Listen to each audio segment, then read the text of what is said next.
আসতে যেতে অটোরিকশাতে উঠতে রিকশায় উঠতে সবকিছুতে ভয় পাচ্ছি। বিচারহীনতা থেকে আমরা মুক্তি চাই, আমাদের নিরাপত্তা চাই।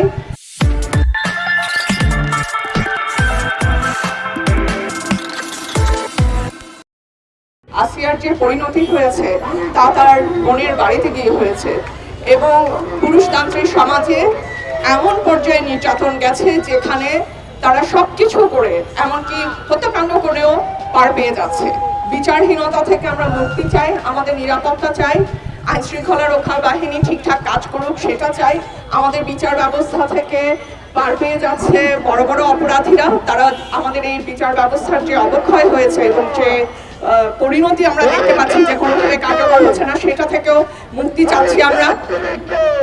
আমরা চাচ্ছি এমন একটা শাসন ব্যবস্থা যে শাসন ব্যবস্থায় সবাই সমানভাবে তাদের নিজেদের ধর্ম, তাদের নিজেদের পোশাক আশাক, তাদের কাজকর্ম, তাদের ব্যক্তি স্বাধীনতা সবকিছু যাতে এক্সারসাইজ করতে পারে, উপভোগ করতে পারে এবং স্বাধীনভাবে চলাচল করতে পারে।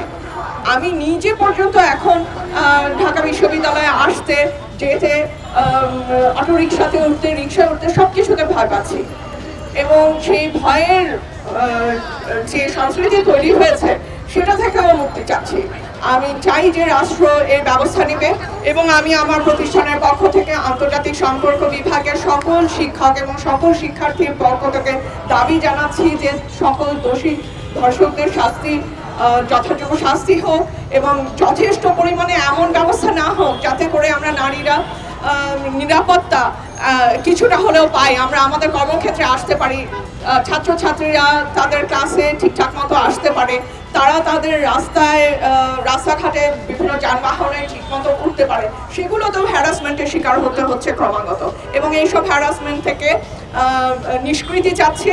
আমি অনুরোধ জানাবো, আমার সাথে অন্য শিক্ষকরা আছে, আমাদের প্রফেসর আছেন রুহুল আমিন এবং আমাদের প্রভাষক আছেন সামিয়া জামান, তারাও তাদের বক্তব্য দেবেন এবং ছাত্রছাত্রীদের পক্ষ থেকেও কয়েকজনকে আমি অনুরোধ জানাবো অগ্রসর হয়ে তাদের বক্তব্য দেওয়ার জন্য।